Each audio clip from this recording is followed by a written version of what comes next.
mbirum suuf lu doy waar la lu coow lu bare lay indi defe naa ne dégg ngeen temps yi président de la République mu interpellé maire yi moom ci boppam nee na li muy jot ci réclamation li ci ëpp ay mbirum suuf la maire dafa bokk ci ñuy joxe suuf waaye maire du joxe suuf man nekk naa maire pendant 12 ans musuma am problème suuf ndax li ci ëpp solo maire bi war na xam ne suuf bi muy gérer waa dëkk ba yépp ñoo ko bokk kon bu demee ba koy joxe war ci xool intérêt boppam war ci xool intérêt ay xaritam war ci xool intérêt ay mbokkam beneen bi nag mooy du rek maire yi ñoom kese ñooy intervenir bu conseil municipal délibéré ba état bi autorisé lotissement bu ñuy attribuer maire la ak les fonctionnaires de l'état les fonctionnaires des domaines cadastre ainsi de suite ak urbanisme très souvent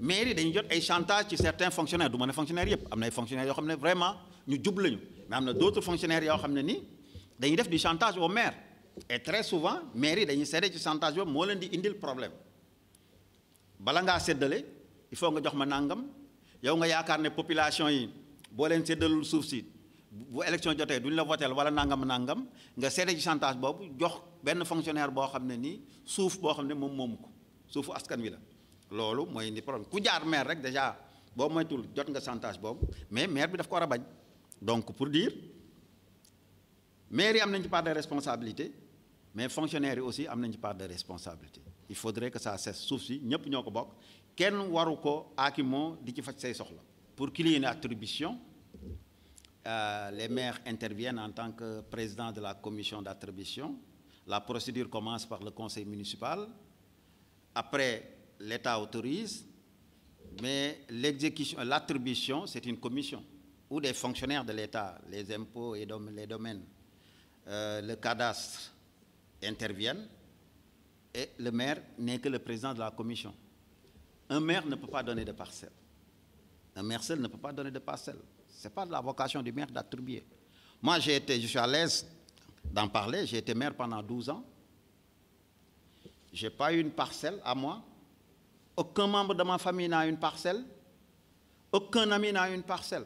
Parce que je m'étais toujours dit, il fallait faire les choses suivant la légalité.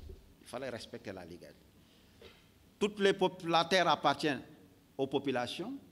Le maire, quand il a besoin d'attribuer des terres, doit suivre une procédure. Et à ce niveau, si la procédure est respectée, il n'y a pas de problème. Malheureusement, il y a certains fonctionnaires qui font du chantage aux maires. Et très souvent, les maires cèdent à ces chantages-là. Je ne dis pas que c'est tous les fonctionnaires. Moi, j'ai à travailler plusieurs fonctionnaires. J'en ai eu qui sont extraordinaires, mais j'en ai eu aussi qui, si je les suivais, j'allais avoir d'énormes problèmes. Un fonctionnaire m'a demandé 20% des parcelles pour que je puisse attribuer. J'ai refusé. Il y a des maires qui sont capables de refuser, d'autres malheureusement ne refusent pas.